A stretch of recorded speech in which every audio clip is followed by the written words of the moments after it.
Magandang araw, Binibini. Tuloy kayo. Magandang araw sa inyong lahat. Magandang araw. Tuloy lang kayo. Ano ba? Magandang araw. Padre Damaso. Napakaganda naman itong bahay. Magandang bahay na to. Habang kayo nagtatagal dito, sasabihin ninyong isang bagay ang mamahala sa Madrid at iba naman ang manirahan sa Pilipinas. Ngunit,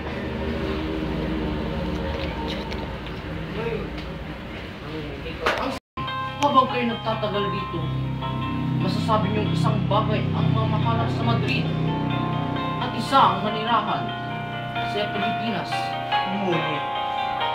Kunin niyo ang sarili ko bilang isang halimbawa. Magdadalawang tatlong taon na akong kumakain ng saging at kanin. Kilala ko ang mga Indo. ngunit hindi ito nagpapakilala. Huwag kayo magmadali. Sa maikling panahon na inilagi ng kurang sumunod sa akin at Huwag kayo magmadali. Sa kabila ng maikling panahon inilagi ng kurang sumunod sa akin at sa kabila ng kanyang pagpaparusat, labis na pagtaas ng singil, ay mas maraming nagkatid sa kanya at isang banda ng musiko. Ngunit pahintulutan niyo ako. Namalagi ako sa San Diego ng 20 taon. Ang San Diego ay may 6,000 katao at kilala ko ang bawat isa sa kanila. Ngunit Hindi ito nagpapakita sa diskontento sa tabako.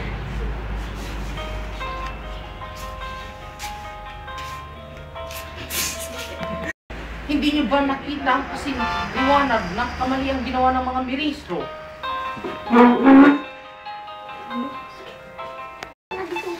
Naniniwala ba kayo? Ako sa Ebanghelyo, ang mga Indio ay mapagpabaya.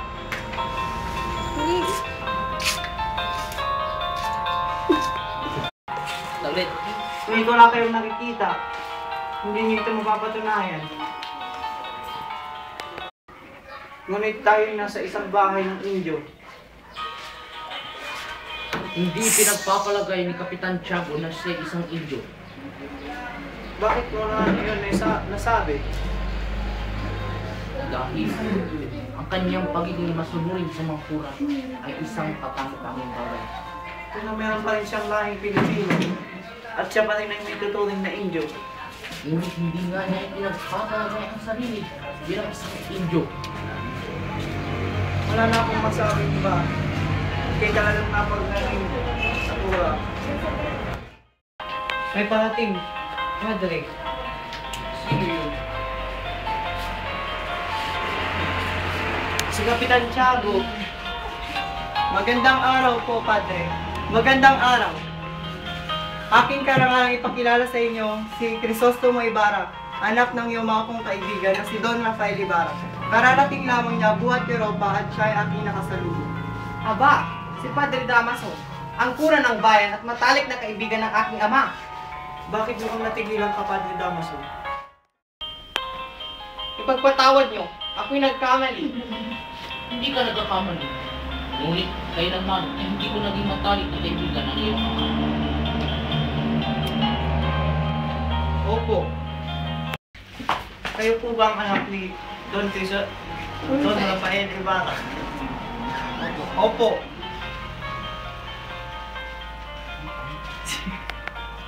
Binabati ko kayo sa inyong pagbabalik dito sa lupain ng Pilipinas.